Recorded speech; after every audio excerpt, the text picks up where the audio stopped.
Magandang araw. Sa Gram may personal palagi kang makakakuha ng sagot. Ngayon, mapaliwanag namin kung ano ang Polish National Health Fund, NFC, at kung paano ito gamitin.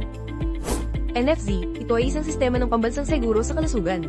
Kung opisyal kang nagtatrabaho sa Poland, ang mga kontribusyon ay ginagawa sa ZUS, sila ang nagbibigay ng karapatan sa libreng serbisyong medikal.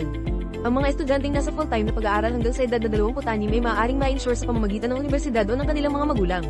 Ang mga self-employed ay nagbabayad ng kanilang sariling kontribusyon. Ang mga konsultasyon at serbisyong medikal sa ilalim ng pambansang pondo ng kalusuhan ay libre hanggat may aktibong pambansang seguro sa kalusuhan. Una, para sa mga individual na ang employer o sila mismo ang nagbabayad ng kontribusyon sa seguro sa SUS. Ibig sabihin bawat empleyado na walang student status, pati na rin ang mga negosyante. Ikalawa, para sa mga miyembro ng pamilya ng insured na tao na opisyal na nakasali sa kanyang seguro. Ito ay mga anak hanggang sa makamit nila ang edad na legal o hanggang sa matapos ang 26 na taon kung nag-aaral, pati na rin ang asawa at iba pang mga taong itinakda ng mga patakaran. Ikatlo, para sa mga estudyante na may titulo sa seguro, sa pamamagitan ng universidad o batay sa voluntaryong kasunduan sa NFSZ na may bayad na kontribusyon.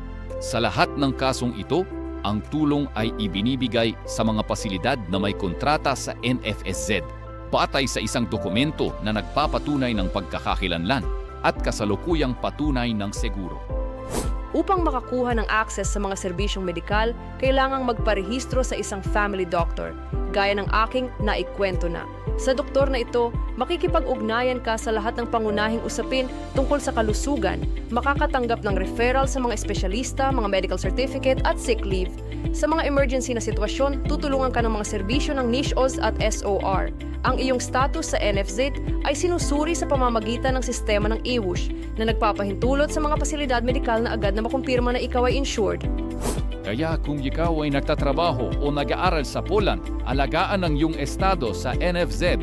Ito ay nagbibigay garantiya sa iyo ng access sa kinakailangang tulong.